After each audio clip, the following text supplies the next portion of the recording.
Kita pada hadis yang ke 14 Rabi' Ashar, kehormatan darah seorang muslim. Kita baca hadisnya dulu. An Ibni Mas'ud radhiyallahu anhu qala qala Rasulullah sallallahu alaihi wasallam la yahillu damu imri'in muslimin yashhadu an la ilaha illallah wa anni rasulullah illa bi ihda thalathin الثيب الزاني والنفس بالنفس والتارك لدينه المفارق للجماعة. Hadis rawahul Bukhari wa Muslim. An daripada Ibn Mas'ud Az-Zuhri radhiyallahu anhu berkata, bersabda Rasulullah sallallahu alaihi wasallam, tidak halal darah seorang muslim yang bersaksi bahawa tidak ada Tuhan melainkan Allah dan sesungguhnya aku adalah pesuruh Allah, melainkan 3 sebab. Seorang yang sudah berumah tangga tetapi melakukan zina, nyawa dibalas dengan nyawa, orang yang meninggalkan agama dan memisahkan dirinya daripada jamaah. Hadis riwayat Bukhari. Baik, alhamdulillah semua yang dikasihi sekalian, kita dapat bersama lagi pada pagi hari ini dalam rumah Allah yang sangat mulia ini. Tidak lain dan tidak bukan kita duduk bersama dalam majlis ilmu, kerana ilmu yang baik pertama dia akan menunjuk jalan. Itu yang kita perlukan. Ilmu yang baik dia akan menyedarkan apabila kita lalai. Itu kita perlukan. Ilmu yang baik akan merangsang untuk kita terus istiqamah. Itu kita perlukan. Ilmu yang baik dia adalah ilmu yang akan, kalau tadi menyedarkan daripada lalai, menjadikan kita tidak berhenti untuk terus bertaubat kepada Allah Subhanahu wa taala. Dan itulah tujuan sama-sama saya dan kita semua duduk dalam majlis ilmu, kerana kita perlukan manfaat daripada ilmu. Bukan nak dianggap orang berilmu, tetapi nak mengambil manfaat daripada ilmu. Sesuai dengan hadis Nabi, Allahumma inni as'aluka ilman nafi'a wa rizqan tayyiba wa amalan mutaqabbala. Dan dalam waktu yang lain, Allahumma inni a'udzubika min ilmin la yanfa' wa min qalbin la yakhsha wa min da'watin la yustajabu lah. Minta ilmu bermanfaat dan minta jangan dapat ilmu tak bermanfaat. Kita tengok pada istilah hadis, istilahul hadis. Ya, ni dah habis kot? Oh belum. La yahillu dam, tidak halal darah. Yang ini tidak halal ditumpahkan darah itu maksudnya membunuh seorang muslim, kena tambah lagi oleh pemerintah. Ya, selagi tidak oleh pemerintah, walaupun perkara itu berlaku, kita tidak boleh melakukannya. Sebab ini adalah tanggungjawab pemerintah. Ya, kena buat tu. Sebab kalau tidak nanti jadi geng-geng apa tu? Geng-geng Daesh. Geng-geng yang dia rasa dia boleh buat hukum sendiri. Ya, dibaca hadis ni dia buat hukum sendiri. Akhirnya yang dibunuh oleh orang Islam. Kemudian kena tambah tu. Ya, hadis ini kena tambah di situ kefahaman jelas bahawa bila mana melibatkan hukum, sebab syariat ni ada, ingat tak syariat, bila sebut syariat dia adalah hukum Allah.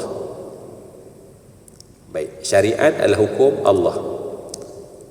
Hukum Allah itu terbagi pada 4 bahagian. Ini ulang je, kita mengulang je. Bila saya sebut mengulang, maknanya kita nak kukuhkan supaya kita tu jelas dia punya orang kata apa ni, world view tentang syariat itu, the big picture dia. Saya sebut apa tadi?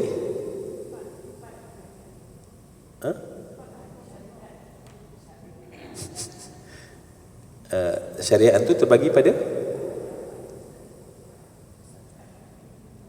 4. Dulu 5. Okey, hukumnya 5, tetapi pecahan syariat itu 4. Okey, bila sebut hukum syariat, hukumnya ada 5. Apa itu hukum?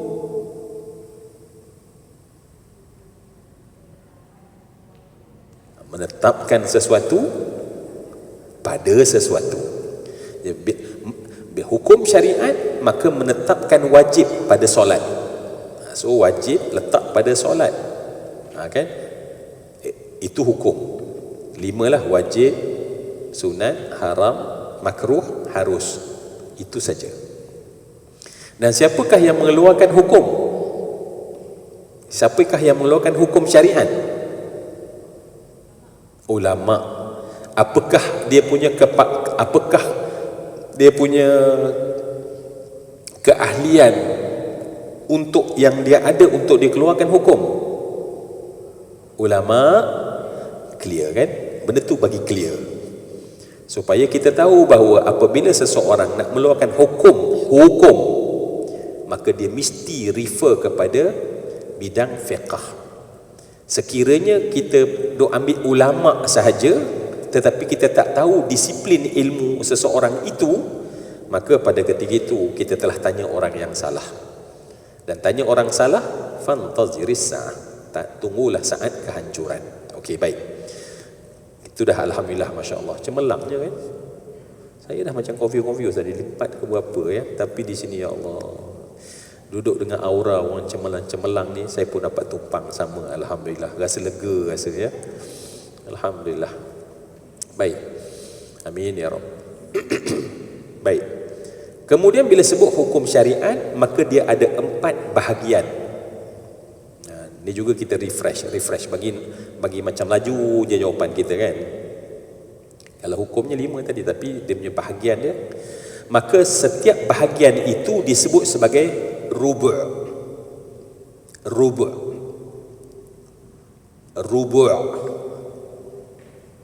Ataupun dalam bahasa Melayu adalah quarter. Sebab kan bila sebut 4, min quarter lah. 1/4, 1/4, 1/4, 1/4. Campur 1/4, 1/4 jadi berapa? 1. Kan? So, dalam istilah disebut rubu'. So, dan dalam fahaman kita, kalau istilah tu kadang-kadang alamak rubu' maknanya adalah 1/4. So maknanya syariat itu hukumnya ada 4 bahagian. So rubu' yang pertama disebut rubu' ibadat. Ya, rubu' itu dinama rubu' ibadat. Okey. Rubu' yang kedua disebut muamalat. Bukan bank, ya. Jangan duk kata oh bank muamalat, tak ada kena-mengena. Cuma muamalat ambil kat sini. Okey. Yang ketiga munakahat. Yang keempat jinayat. Jenayah.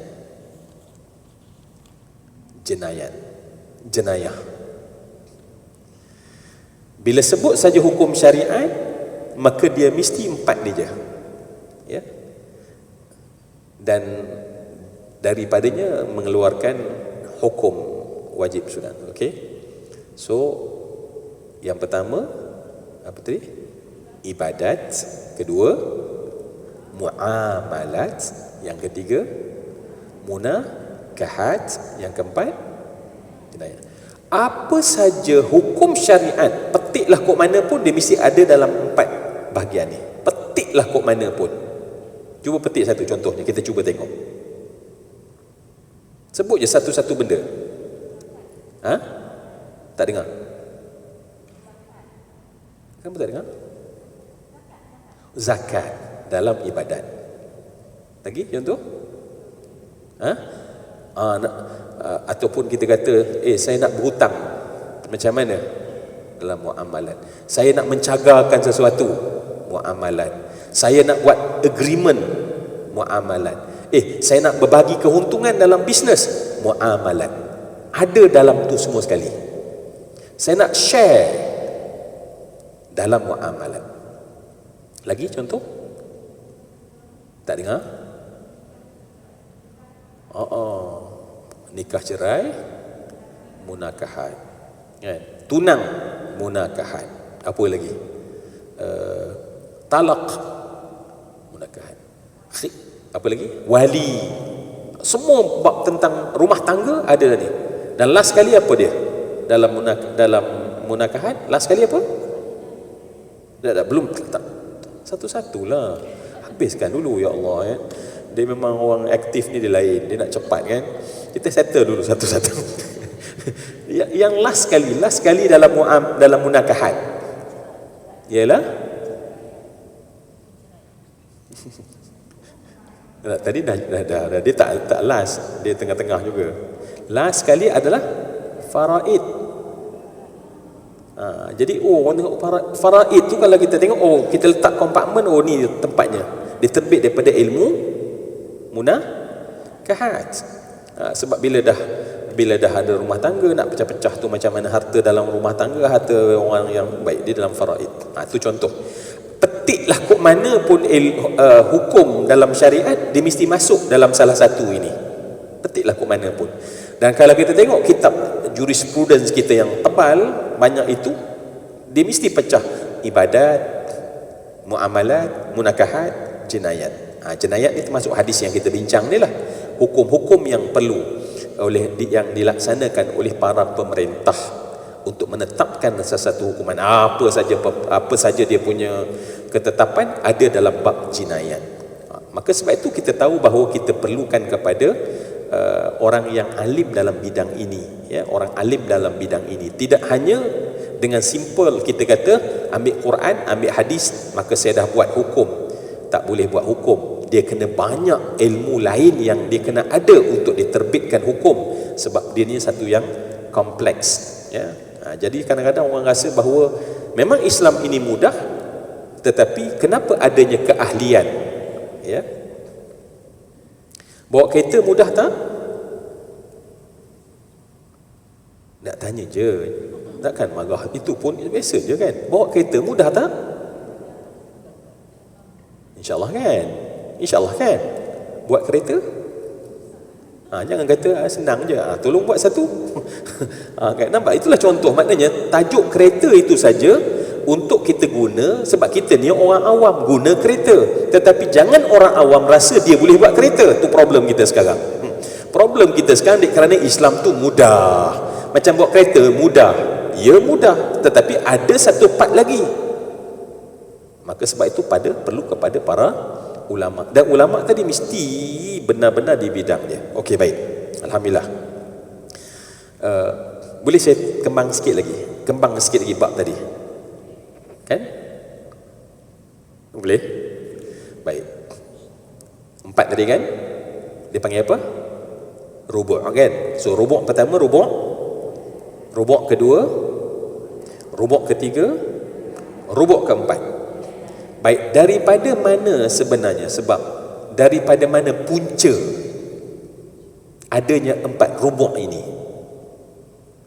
Daripada mana punca adanya 4 rubu' ini? Baik. Yang ni saya tanya, saya jawablah, ya. Tak takut ada yang tersinggung, kan?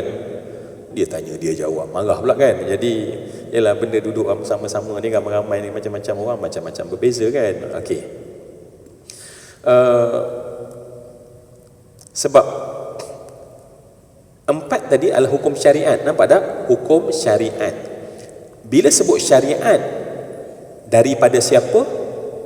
Mestilah daripada Allah. Itu dah nombor 1 lah. Mesti daripada Allah, ya. Hukum syariat adalah hukum yang datang daripada Allah. Okey, sebab tu Allah turunkan. Bila Allah turunkan, dia tak perlukan dia punya logik ke, tak logik ke, itu bukan persoalan. Kita tak disuruh untuk memikir logik tak logik satu-satu syariat. Apa logiknya air untuk wudu? Kita tak disuruh, ya. Kenapa mesti angkat tangan macam ni? Kita tak disuruh. Kan lebih baik kalau macam ni, lebih nampak macam meriah. Bila disuruh, maka kita mengikut. Itu prinsip syariat nombor 1. Kalau kita jumpa hikmah, itu hanya sebagai catatan tambahan sahaja, bukan sebab itu maka datang syariat. Syariat adalah satu perintah dari Allah yang Maha Tahu kepada kita. Baik. Namun Setiap syariat itu untuk faedah siapa? Tentulah untuk manusia, kan? Walaupun Allah yang menurunkan syariat, maha suci Allah, dari Allah mengambil faedah daripada syariat yang diturunkan. Kita sembah Allah bukan untuk Allah faedahnya, sebab Allah tak perlu pun kalau kita tak sembah dia. Adakah Allah akan berkurang? Macam orang politik contohnya, kalau kurang satu undi maka kuranglah kekuatannya 10 kurang, akhirnya semua tak undi contohnya, tak ada kekuatan. Maka Allah tak macam tu. Allah maha suci. Itu yang maknanya maha suci, maknanya adalah kesempurnaan Allah sampai pada tahap yang tak bergantung kepada makhluk. Makhluk mesti bergantung pada makhluk. Sifat Allah tidak bergantung langsung pada makhluk. Kita sembah Allah, Allah tak mengambil sedikit pun faedah daripada kita menyembah Allah. Itu dalam akidah kita. Dalam akidah kita, Allah tidak mengambil sebarang faedah daripada makhluk. Sebab tu dalam ilmu tauhid kita belajar ada 2 sifat. Just tulis saja. Apa disebut? Istighna. Ini term. Tak apalah, kita duduk dalam kelas tentulah kita nak juga rapat dengan term, kan? Terma orang mengaji. Istighna. Dan yang kedua adalah iftiqar. Iftiqar. Yang pertama adalah istighna. Istighna maknanya Allah itu terkaya daripada sebarang bergantung pada makhluk. Dan iftiqar pula adalah seluruh makhluk itu mesti bergantung pada Allah. Tak ada satu makhluk yang tidak bergantung pada Allah. So maknanya sifat Allah tu mesti difahami kesempurnaannya macam tu. Kalau kita tak boleh nampak kesempurnaan yang begitu, kita punya akidah kita tentang Allah tu tak berapa clear. So saya balik, kenapa Allah turunkan syariat? Bukan untuk Allah tapi untuk kita. Oleh kerana untuk kita, maka 4 rubuk tadi sebenarnya menepati kerana manusia ini ada 4 kuat. Kerana manusia, semua manusia, Homo sapien ni, spesies kita ni ada 4 kuat ataupun strength. Manusia dia ada 4 strength. Maka dengan sebab manusia ada 4 strength itulah maka Allah turunkan. Tadi saya dah bagi tahu bahawa Allah turun tanpa perlu ada sebarang logik, sebab Allah turun, kita terima. Baik. So 4 rubuk kerana kita ada 4 kekuatan, strength, kuat. Kerana syariah itu bukan untuk faedah Allah tetapi faedah untuk kita. So apakah kuat yang pertama? Kuat. So dalam bahasa Arab kita go in dalam bahasa Arab dulu dan kita melayukan dia, fahamkan dia, kan? So kuah yang pertama, saya minta izin minum boleh?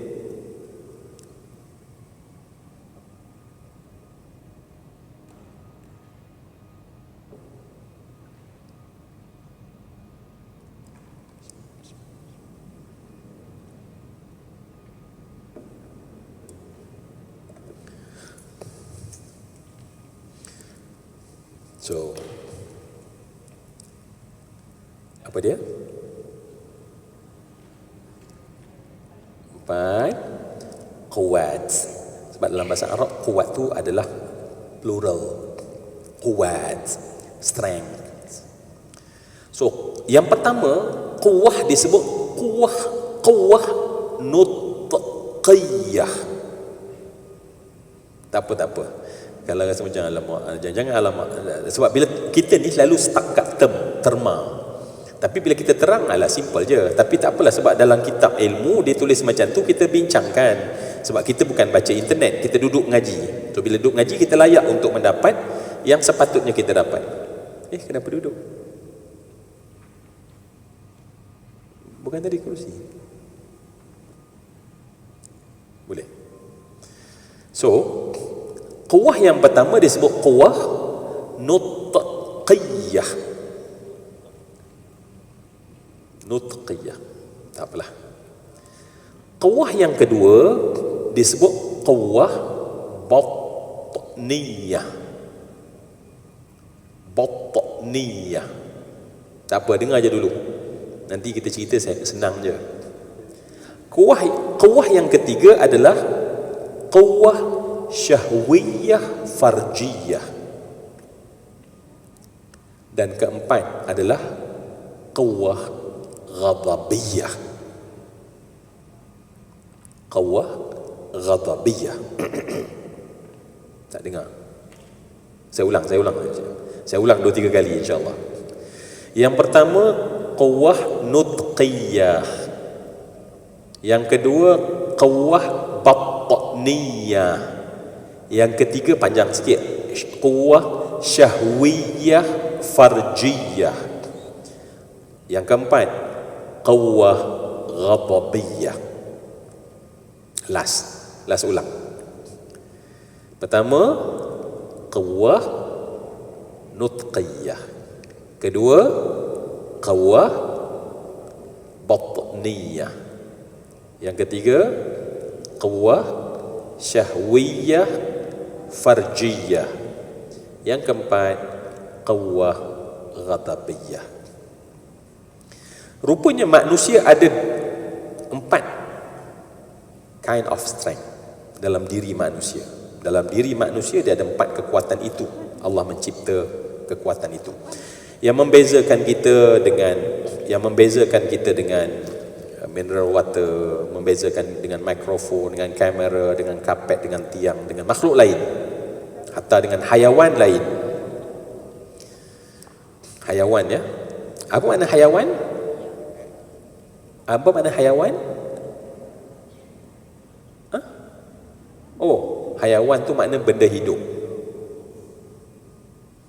Hayawan adalah benda hidup.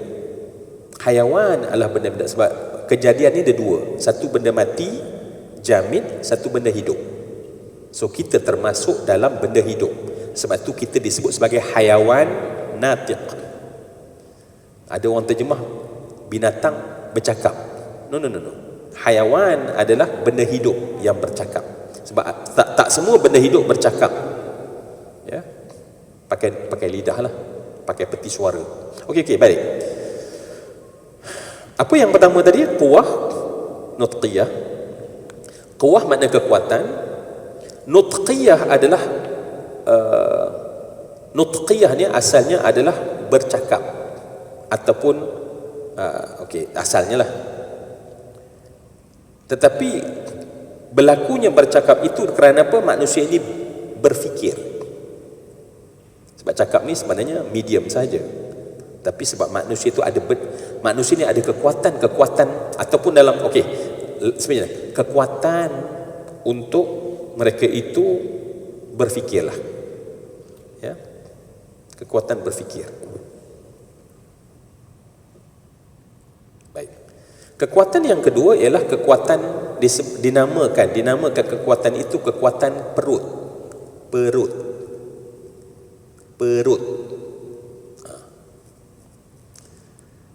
Ketiga, maaf saya sebab ini manusia, syahwiyah, syahwat, kelamin, ya. Maaf saya sebut sepintas lalu.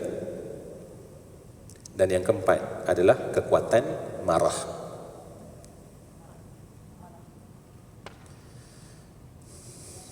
Dari 4 kekuatan inilah sebenarnya kenapa Allah menurunkan rubuk tadi. Kekuatan yang pertama manusia ada adalah kekuatan berfikir. Ya. Dan sebab itulah manusia berfikir adanya Tuhan. Pengkaji tentang pengkaji neuro, mereka membuat kajian yang kaji tentang neuro manusia, ya. Mereka kaji tentang analisa, membuat psikoanalisis terhadap manusia. Saya nak buat ringkasan saja. Mereka percaya bahawa manusia ni tak tahu kenapa dalam dia orang punya minda dia ni ada satu benda yang dia tu mencari pencipta dia. Akhirnya mereka namakan, kita biasa dengar, the God spot. Ya, the God spot. Sebab dia orang bila kaji manusia di seluruh dunia, mereka mendapati manusia ada tabiat. Sejak dulu tabiatnya adalah bahawa manusia percaya bahawa ada kuasa yang hebat di luar. Jadi dia orang cari kuasa itu. Mereka mencari kuasa itu. Ya, supernatural. Ada supernatural yang di luar. Dan mereka tak tahu nak namakan apa. Mereka namakan sebagai atas nama saintifik, mereka namakan seolah-olah kita ni ada chip dalam diri yang menyebabkan manusia ni mesti nak cari Tuhan. Pergilah ke seluruh dunia, kita akan dapati bahawa manusia mencari Tuhan. Betul tak? Ya. Ini adalah kerana apa? Sebab manusia itu ada quwwah nutqiyah. Quwwah nutqiyah. Jadi kerana manusia ya nak mencari Tuhan. Sebab tu semua yang ada di sini boleh tengok dalam internet. Tolong cari contohnya kisah mu'allaf memeluk Islam. Jangan cari sekarang. Kalau cari sekarang dia pergi masuk kalau Al-Azada lah apa lah tu, nanti hilang kelas kita kan.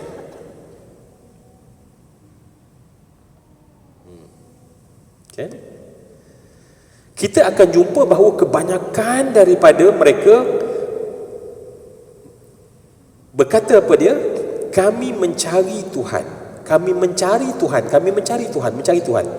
Cuma kita tak rasa kenapa? Sebab kita dah jumpa.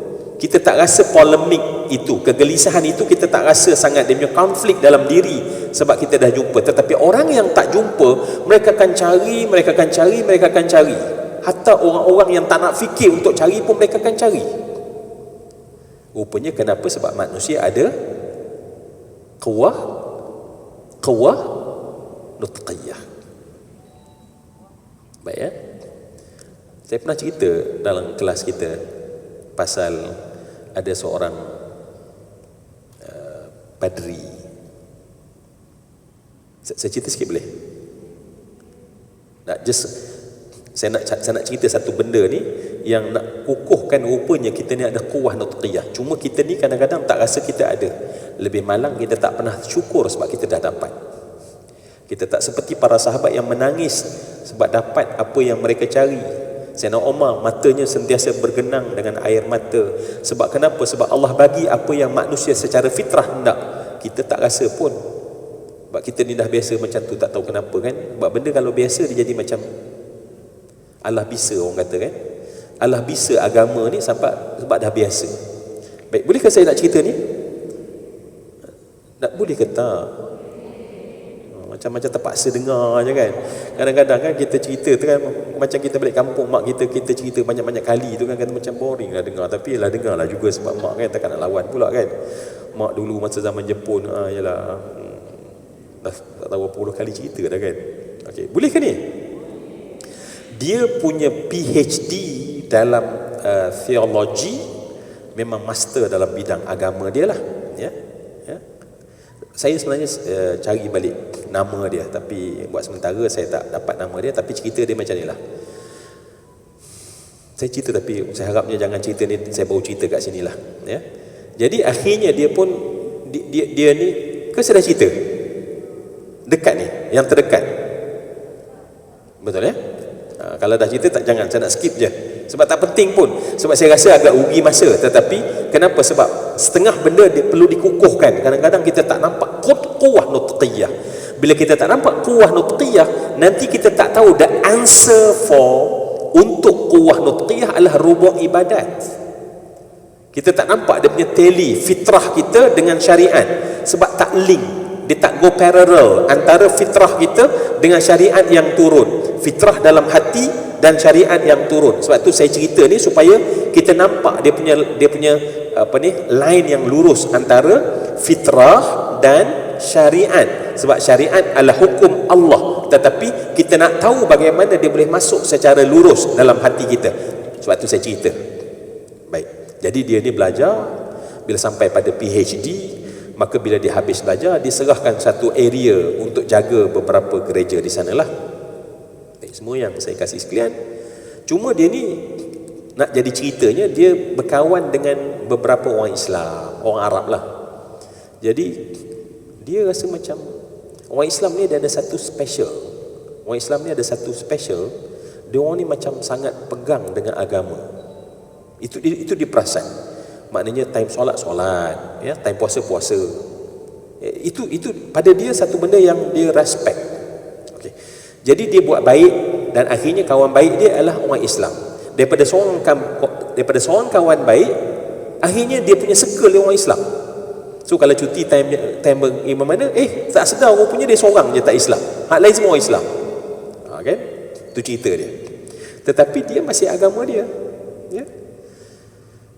Sehingga kadang-kadang orang confuse kat dia. Dia ni Islam ke tak? Sampai dia cerita pernah satu hari, dia cerita satu hari yang dia sakit hati sangat ialah dia rasa sakit hati lah, tak tahu kenapa. Dia makan di satu restoran, yang jaga tu adalah seorang orang Islam, yang jaga tu muslimah, dan dia pegang buku Islam. Maka orang tu tanya dia soalan, sebab muka yalah di sana mungkin orang, jadi dia nak, orang waiter ni nak confirm, tanya, are you Muslim? Dan dia rasa marah sangat sebab dia adalah bukan Islam, dia Kristian, dia marah. Tetapi sebab dia orang terpelajar, bila dia seorang-seorang, kenapa aku kena marah, dia kata. Maka kemudian dek kerana itu, dia bila orang tanya dia, sebab soalan lepas tu banyak, maka dia kena brief orang tu panjang. Saya ni macam ni. Kan kita pun pernah dalam hidup, kalau orang tanya satu soalan jawabnya panjang sebab kita nak bagi orang tu faham. Pernah kan? Berlaku kat dia. So jadi bila orang tanya dia sudah nak terang tu, nak kata dia tak Islam, tapi dia ni macam ni, I'm ala sikap terbuka, dan saya masih lagi seorang macam ni, panjang. Nah itulah dia, walaupun penat dia cerita, dan dia kena jawab macam tu yang panjang. Nak ringkaslah cerita kan. Sampailah satu hari dia pergi ke Syria, misikan kawan dia orang untuk bantu orang Syria. Jadi dia masih, dan dia rasa okey, it's okay to me untuk jadi seorang Kristian, walaupun saya terbuka untuk lihat Islam ni bagus. Sehingga dia kata dia banyak laku praktik seorang-seorang kat rumah. Solat dia buat seorang-seorang, tapi dia tak Islam. Terbuka tu dia kata bagus, tapi saya tetap dengan pegangan saya. Bila orang tanya macam itulah. Bila pergi ke negara Arab, kan, macam kita lah, kalau lagi negara Arab, tentulah bahasa kita terhad kan. Kalau Arab apa yang boleh kita agaknya? Kalau kita nak Arab bolehnya apa? Naam. Lah. Itu je lah kot kan. Jangan pergi ke Arab Saudi, jadi Arab Saudi tu khamsa riyal. Tu memang master lah kita kan. Khamsa riyal, 10 riyal. Dia orang dah pandai cakap Melayu, kita tak pandai cakap Arab. Kan? Baik. Sampailah dia pergi ke satu perkemahan di Syria tu. Dia berselisih dengan seorang lelaki di celah-celah kemah tu. Orang lelaki tu macam pakcik tua tu. Tengok dia macam pelik. Dia tanya, "Anta Muslim?" "Anta Muslim?" Problem dia sekarang, dia tak boleh nak describe panjang macam biasa tu sebab bahasa dia sarut. La dengan naam je. So ni problem sekolah, dia kata. Untuk kali pertama dia jawab, naam. Tapi tahu apa yang berlaku? Dia tak sangka bila dia kata naam, I'm Muslim, ana Muslim, dia rasa satu getaran dalam jiwa dia. Dia tak tahu kenapa dia terpaksa masuk dalam kemah yang kosong. Dia menangis. Rasa terlampau puas. Satu rasa tak pernah dia rasa. Tak pernah dia rasa, ya Allah, bestnya macam ni dalam hati. Dan bermula dari itu, dia panggil kawan dia, Islamkan aku. Dia ucap, asyhadu an la ilaha illallah wa asyhadu anna Muhammadar Rasulullah. Nak cerita apa dia? Selama ni dia denial, dia lawan fitrah dia. Yang aku naik saksi tiada Tuhan yang berhak disembah melainkan Allah. Saya bila baca cerita ni saya menangis juga. Kenapa? Aku duk baca syahadah tapi tak rasa apa pun. Tak ada getaran, tak ada goncangan, tak ada apa pun. Sebab benda tu dah kalih, dah duk main hari-hari kan. Tapi nak cerita apa dia? Kenapa tiba-tiba fitrah dia bergetar? Kenapa tiba-tiba dia rasa satu rasa yang sangat hebat dalam hati? Sebab quwwah nutqiyah dia mendapat jawapan. Quwwah nutqiyah, dia dapat jawapan bahawa aku adalah hamba dan aku bersaksi. Sebab tu kalimah aku bersaksi adalah satu kalimah yang sangat affirmation, sangat firm kalimah tu. Bukan aku Islam, Tuhan Tuhan, bukan la ilaha illallah, tetapi bagi orang yang masuk Islam dia kena sebut aku bersaksi. Rupanya hanya dengan menyebut na'am, bergetar tiba-tiba suara dia. Na'am. Kenapa? Sebab na'am itu, syahadah itu menyebabkan dia mengaku dalam diri dia. Baik, itu kisah dia, kisah benar. Dan kemudian hari ini dia menjadi seorang Muslim, bahkan mengislamkan ramai orang. Kita cerita sembang kuat, hang sembang banyak, tak tahu berapa orang yang kita islamkan. Kerja kita kelahi orang Islam je. Baik, semua yang saya kasih sekalian, kenapa dia jadi macam tu? Kenapa manusia macam tu? Kenapa? Sebab manusia ada quwwah nutqiyah. Maka kerana manusia ada quwwah nutqiyah, maka Allah turunkan rubuk ibadat supaya bagaimana cara sebenar kamu nak worship kepada Allah yang kamu rasa, kamu jumpa tersebut. Maka datanglah rubuk ibadat. Okey? Cara solat. Nak solat bukan main duduk-duduk, tak, mesti ada cara-caranya, ada syaratnya, ada rukunnya, ya. Baik. Tetapi bila kita dah solat, lapar tak? Dah solat lapar ke tak sebagai manusia? Lapar kan? Maka manusia perlu kepada makan. So dalam Islam, bila manusia perlukan kepada makan, daripada makan yang kecil itu sebenarnya, maka manusia perlukan kepada keperluan-keperluan lain yang asas dalam hidup. Maka sebab tu datang pula rubuk muamalat. Jaga bagaimana muamalah dalam soal rezeki, soal cari duit, soal cari makan dan segala macam, supaya semuanya diredai oleh Allah. Dan kemudian ringkasnya, manusia bila dah makan, maka ada keinginan untuk berumah tangga. Maka dengan keinginan berumah tangga itu, maka perlu ada peraturan pula untuk rumah tangga. Maka datanglah rubuk munakahat. Dan bila dah anak ramai, manusia macam-macam, maka berlakulah krisis itu, ya, konflik interest itu dan ini, maka datanglah rubuk jenayat. Maksud seluruh rubuk yang ada dalam Islam sebenarnya adalah sebagai keperluan manusia itu sendiri. Okey? Kita masuk perbincangan balik. Okey ke? Jadi sebab itu saya katakan tadi, kenapa saya masukkan itu hadis ini dalam bab jenayat. So bila jenayat, tanggungjawab pemerintah. Ada tanggungjawab pemerintah. Yang kalau bukan tanggungjawab perintah, kita sebagai Muslim yang bukan atas tanggungjawab perintah tetap tak boleh melakukan, walaupun hadis ni dah boleh membenarkan untuk dilakukan. Ya? Sebab setiap benda dia ada syarat-syarat dia. Setiap benda ada syarat dan rukun. Contohlah tuan-tuan, perempuan yang saya kasih sekalian kan, solat zuhur wajib tak? Wajib kan? Semua orang menerima wajib. Tapi berdosa tak kita sekarang sebab tak solat? Kata wajib, tapi tak solat zuhur pun. Sebab adanya syarat. Apakah syaratnya? Masuk waktu.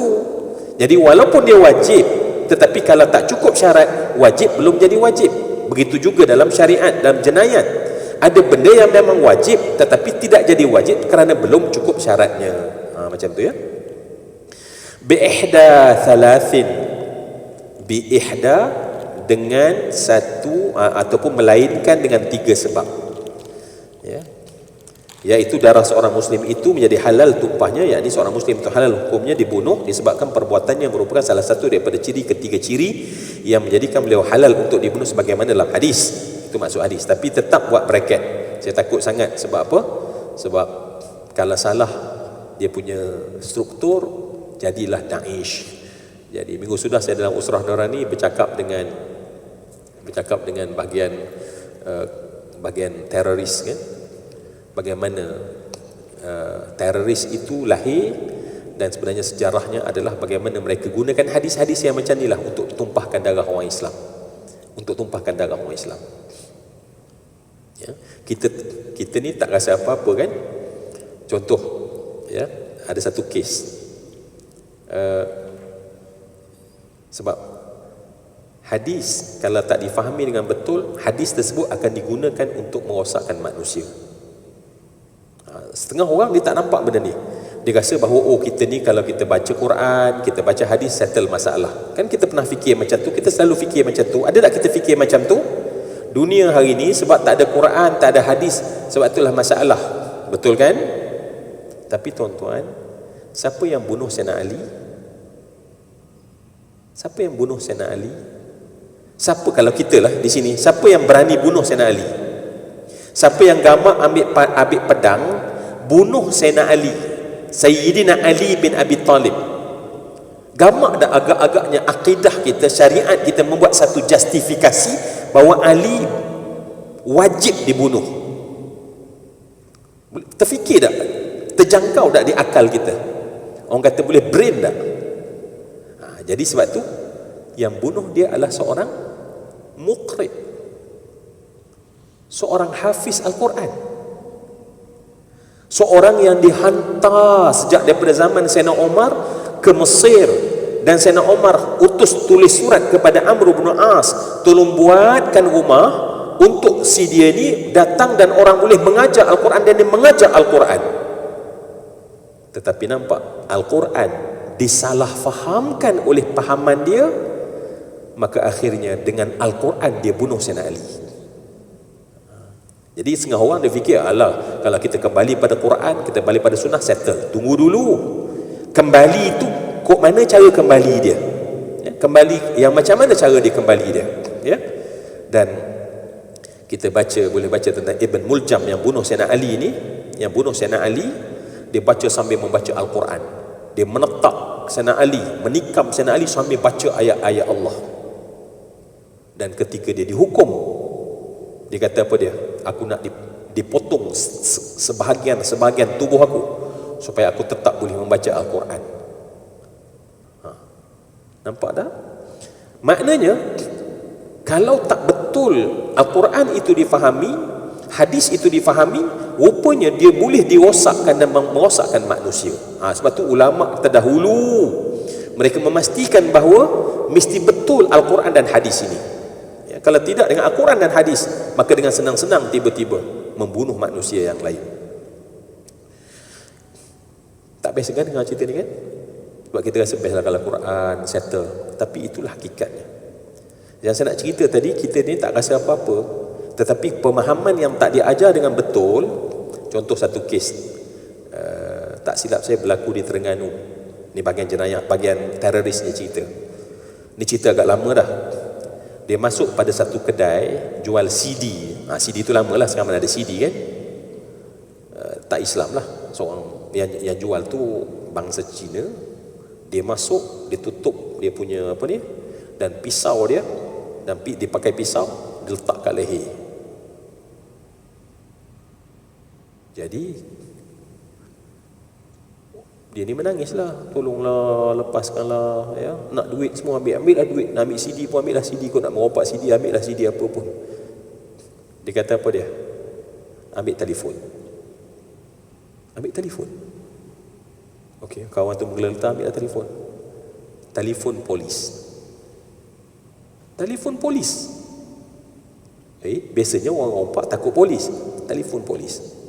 Telefon polis, maka polis pun datang. Dan dia kena tangkap. Ketika dia kena tangkap, dia kata apa? Dia kata apa dia? Ini adalah first warning. Lepas ni tak ada warning lagi dah. Dia akan bunuh saja. Maknanya dia buat macam tu sebab nak warning, maknanya ini tak betul, kafir dan segala macam. Tetapi yang kedua, dia akan bunuh saja. Kita yang duduk dalam keadaan aman, kita tak tahu rupanya ada pemikiran-pemikiran yang dirosakkan, dan yang menjadikan mereka begitu berdasarkan kepada hadis-hadis yang mereka olah. Hadis-hadis yang tentang boleh apa, kena tumpahkan darah, halal darah. Dan sebab tu kalau kita ni sebenarnya kita rasa kenapa, sebab ada orang bekerja yang kita tak tahu bekerja untuk kita. Dia orang tangkap orang ni, dia orang tengok kajian, apa kitab-kitab pengajian dia, di mana sumber pemikiran dia, sangat menakutkan, ya, sangat menakutkan. Jadi sebab tu Bila kita belajar, kita mengaji, kita fahamlah. Rupanya kena tengok sesuatu benda tu mesti holistik, ya. Tak boleh tengok in surface saja, ya. Sebab tu kata tak berlaku di kalau saya sebut nama seorang ulama, kenal tak nama ulama Syekh Ramadan Al-Buti? Semua orang tahu. Dia dibunuh kan? Adakah orang kafir bunuh? Orang yang mengaku kuat Islam tetapi tak sama pendapat dengan dia, maka dihukum Syekh Ramadan Al-Buti kafir dan wajib kita tutup mulut dia dengan kita bunuh dia, dibom ketika pengajian. Nampak? Daripada ajaran yang kadang-kadang kita tak cermat, kadang-kadang kita pun sama-sama support, kadang-kadang tak sedar. Tapi rupanya dalam masa yang sama, beberapa orang di kalangan kita yang memang tu direkrut. Biasanya daripada awam ada 5 proses, lepas tu orang tu dah bersedia untuk bunuh siapa saja. Ya. Kenapa? Sebab benda ni diplan dalam dunia Islam supaya dunia Islam berkecamuk sesama sendiri. Sebab musuh punya cara adalah, kalau zaman dulu ketika peperangan salib, mereka tahu dah kalau depan berdepan memang takkan mereka pernah boleh menang. Mereka takkan pernah boleh menang kalau berdepan. Tetapi ketika mereka menjatuhkan Uthmaniyah sebagai khalifah Islam yang terakhir, maka mereka plan dalam pemikiran orang Islam sendiri supaya dalam Islam sendiri. So bagaimana dalam Islam sendiri? Gunakan Quran, gunakan hadis. Satu benda yang kita tak perasan ketika kita kaji. Sebab tu elok kita mengaji, kita faham tentang perkara ini, melihat secara holistik. Okey? Jadi sebab tu mengajilah. Sebab tu yang kita katakan, carilah ilmu bermanfaat. Ya, ilmu yang macam ni je. Simple, kita belajar ni adalah untuk diri kita melihat kelemahan kita. Tetapi kalau kita dah mula masuk kepada satu zone yang orang salah, dia sebenarnya dia nak ke arah yang bukan apa yang sepatutnya ilmu nafi'. Sebab tu simple je. Sebab tu kita datang. Saya bukan nak menyalahkan orang, tetapi kita cerita untuk di mana lemah kita, di mana lemah kita. Kalau tidak nanti lama-lama tuan-tuan, perempuan semua alhamdulillah datang ke masjid. Yang tak datang ke masjid buat pengajian di rumah. Ya, biasanya menjadi begitu eksklusif dan akhirnya memusuhi orang masjid. Tak apa, kita sedar. Dan kita yang masuk dalam kelas tu, kita tak ada orang kata apa? Pilihan kedua dalam berfikir. Kita diserkup untuk fikir satu saja yang betul. Tetapi bila kita sampai ke masjid, katalah saya bercakap salah, saya cakap dia dengar, dan ada orang yang ada pihak yang boleh double check saya punya fakta dan maklumat. Tapi kalau dalam rumah, siapa nak double check kita? Dan kita takkan tanya lagi soalan pada orang lain saat kita telah mula duduk sepenuhnya dalam pemikiran. Sebab tu nak selamat akhir zaman memang masjid. Nak selamat akhir zaman memang masjid. Kalau tidak, tanpa sedar menyelinap. Dan Masya Allah, lama-lama kita akan nampak, orang masjid bukan betul, orang surau bukan betul, orang semua tak betul. Yang betul adalah grup kita saja, pemikiran kita sahaja. Perlahan-lahan, mungkin tak boleh nak bom, tapi kita menyumbang untuk akhirnya akan ada orang bergerak melakukan ni. Saya cakap ni benda tak berlaku ke? Sebab dah berlaku di Syria, dah berlaku di dunia Islam. Dan sebab itulah cara supaya jangan potensi umat Islam ini adalah dengan pecahkan daripada dalam. Ini je cara dia. Dan akhirnya kita ada ilmu bincang hadis tapi berpecah, bincang tafsir tapi berpecah. Sedangkan di zaman dulu, ilmu hadis dan Quran itu yang menyelesaikan masalah orang. Akhirnya ada doktor kita. Orang tak tahu tentang falak, kita terbit ilmu falak. Apa saja sumber ilmu datang daripada dunia Islam, daripada Quran dan hadis yang dipelajari. Hari ini terbalik. Ya, dipecahkan masalah. Ya, saya tak nak ceritalah benda ni sebab tak best kan. Tapi inilah dia realiti supaya kita jangan jadi orang yang naif. Sebab umat Islam hari ini menderita sakit naif yang sangat dahsyat. Tak apalah, okey je, bukan masalah besar pun, small matter je. Tetapi dengan cara itulah akhirnya menggunakan Quran, menggunakan hadis, memecah belahkan umat Islam. Ya, ialah setiap ajaran yang tak tepat dengan cara yang sebenar akidah syariah, maka tentulah namanya sesat. Cuma sejauh mana kita nak kuat menyebut sesat tak sesat itu persoalan lain. Maaf saya, anjing tetap anjing walaupun kita tak namakan dia anjing. Ke tak? Anjing tu kan, kita panggil dia kucing, maka dia jadi kucing, dia tak anjing. Kalau sesat tetap sesat walaupun kita tak namakan dia sesat.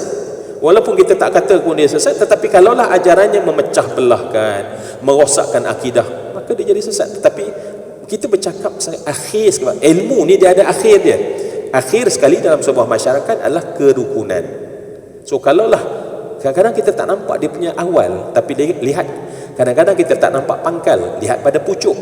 So kalau pangkal macam baik, semuanya Al-Quran, semuanya hadis, semuanya tentang ilmu, tetapi kalau hujungnya adalah rupanya ke arah, rupanya nak menyebabkan perpecahan, maka itulah hujung yang pangkal yang kita tak nampak selama ini. Sebab tu kena doa pada Allah, sebetul-betul doa. Kena doa dah, Allahumma inni as'aluka ilman nafi'ah.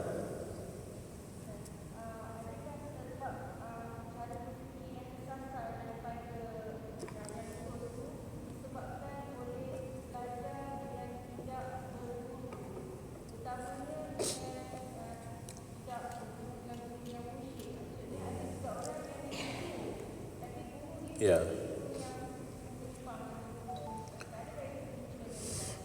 Ya. Okey. Ya. Betul. Cuma semua orang boleh dakwa dia guru mursyid. Itu problem dia. Sebab bukannya ada hadis dia ni guru mursyid, dia ni bukan guru mursyid. Itu problem dia. Kalau kita cakap jawapannya memang ya, kita perlukan kepada guru mursyid. Semaknanya ilmu ini mesti ilmu yang rasyadan. Yang macam dalam surah Kahfi Allah kata, wahayyi lana min amrina rasyadan. Maka orang yang mengajar itu kita namakan dia guru mursyid. Sebenarnya sederhana saja bila sebut guru mursyid tu terbayang mungkin tak tahu macam mana muka dia. No. Semua yang seperti ayat wahayyi lana min amrina rasyadan, maka yang memberi petunjuk tadi, yang boleh menunjuk. Maksud tunjuk tu sesuai dengan kehendak Allah. Mungkin panduan sederhana daripada saya lah, ya.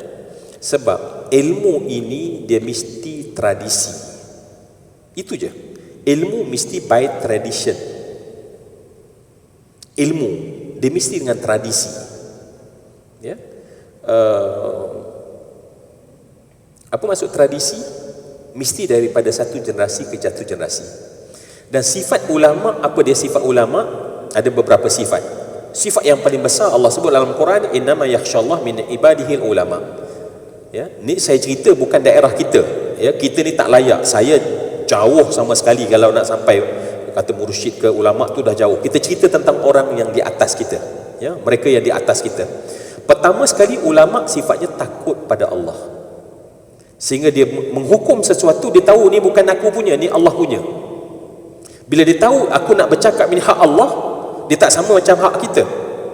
Kita ni kadang-kadang kan, kadang-kadang contoh orang tanya, contoh tanyalah, saya tinggal solat kena qada ke tak? Saya nak jawab apa? Tak payah. Seolah hak saya. Hajah contohnya kan? Katalah saya pakai hajah saja tak apa ya. Hajah berhutang dengan hajah berhutang dengan hajah. Contoh tengok buat marah pula, buat muka marah. Contoh, saya tahu tak berhutang. Tanya saya, ya, ustaz, saya ni berhutang dengan hajah tu, saya kena bayar ke? Tak payah. Hajah tu tengok muka saya, ni biar betul. Kau hutang dengan siapa? Dia hutang dengan siapa? Oh, ulama yang takut pada Allah, dia jawab bukan macam dia punya, tetapi dia tahu hak Allah Subhanahu Wa Taala. Sebab tu lambat qada contohnya, ijma' ulama 4 mazhab semua kata kena bayar, kena qada. Contoh, sebab mereka tahu ini bukan hak aku. Kita yang pandai kata tak payah. Macam tadilah, tak payah bayarlah. Jangan ajar ni hal. Contoh kecil saja, contoh, ya. Semua orang boleh mendakwa, tetapi adakah takut pada Allah? Takut pun juga subjektif.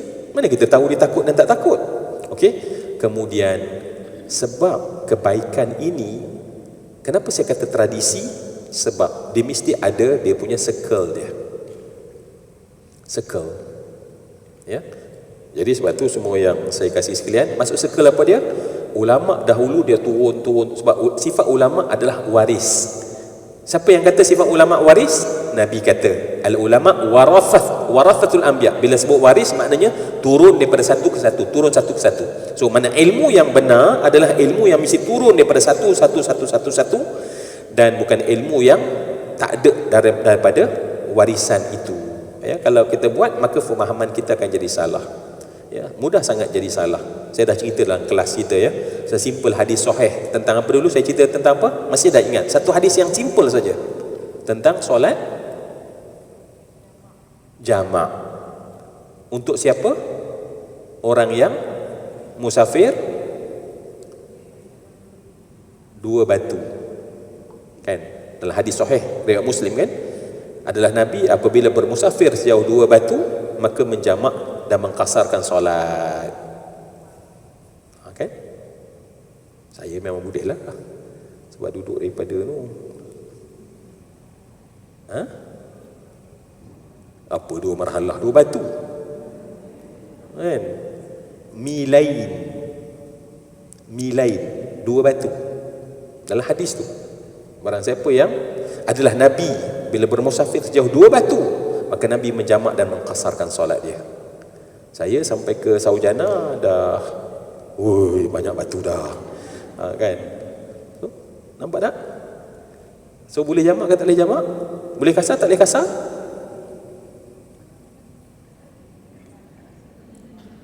Siapa kata dekat dua batu? Kan hadis Nabi dua batu. Saya dah cerita dalam kelas kan? Saya dah terangkan dalam kelas. Oh, maksud dia dia ada maksud dia. Tetapi kalaulah orang yang diambil dalam hadis melalui internet, kemudian dia faham sendiri tanpa ada waris daripada ulama yang menerangkan, maka dia ambil, dia pun amal. Lepas tu bila dia amal, dia akan condemn orang lain. Ni berapa tadi? Dua marhalah kan? Tak ikut Nabi. Ni ikut Nabi ni, dua batu. Nampak tak? Nampak tak? Benda yang nampak macam simple, tetapi ya Allah, kalau kita tak tanya pada orang yang patut, jawapan kita salah. Kita memang nak buat baik dengan Allah, tetapi betulkah cara tersebut? Bagaimana cara nak betul? Jadi sebab tu referlah kepada yang muktabar, yang ada warisan ya, ada warisan. Macam kita refer je lah pada ulama yang contohnya kita di Selangor, di Malaysia ni mazhab Syafi'i. Sebab mazhab tu kalau dari segi kereta, maaf ya, dah habis dah masa saya. Mazhab kalaulah mazhab itu kita nak refer kepada syarikat kereta, tolong bagi tahu saya 4 kereta yang paling mahal di dunia ni. Sebab saya tak berapa tahu, saya tahu kereta-kereta Malaysia je. Tolong saya. Apa? Ferrari. Lagi? Rolls Royce, Bentley. Satu lagi tolong. Lamborghini. Oh ya Allah. Ya patut saya tengok banyak parking kat luar tadi ya. Okey, baik. 4 mazhab kita tu, itulah nilai yang kita sedang ada, level dia. Sebab apa? Sebab dia daripada satu institusi yang begitu kukuh ya. Tapi kita kerana kita pakai Ferrari, orang condemn kan? Alah koman kau punya Ferrari, apalah rendah sangat. Kita pun kecewa, kita pun tendang-tendang kereta Ferrari kita. Itulah analogi yang kita nak tahu. Yang tu ialah kereta sorong. Yang datang condemn kita tu kereta sorong. Dek kerana kereta sorong dia bunyi mulut dia kuat. Jadi dia kata dia boleh lawan dia. Contohlah semua yang dia kasih sekalian ya. Sebab saya bercakap ini adalah mewakili. Kenapa? Sebab dia bukan di Malaysia, bukan di Selangor saja, bukan di Malaysia, di seluruh dunia. Kalimat Syafi'i kita dengar bukannya di Malaysia, di seluruh dunia. Menunjukkan satu benda yang sangat mahal harganya. Tetapi kita kerana kita tak faham, kita ingatkan macam murahnya lah, tak pandainya lah. Kenapa? Sebab tadi ya, perbahasan yang kita tak lihat tadi. Okeylah semua yang dikasih sekalian, sambung lagi insya-Allah di masa yang akan datang. Kita akan ini pendek je hadis ni sebab dia buat hukum kan, maka sebab tu dia penerangan dia pendek saja. Jadi kita cerita-cerita ni pun kita dah dapat faham benda penting dalam hadis ini. Hadis ini mesti difahami dengan cara yang benar, dan kita faham tentang rubu', kita faham tentang quwat, kita faham tentang syariat, dan insya-Allah kita harap Allah pelihara kita sentiasa. Cukuplah sekadar itu.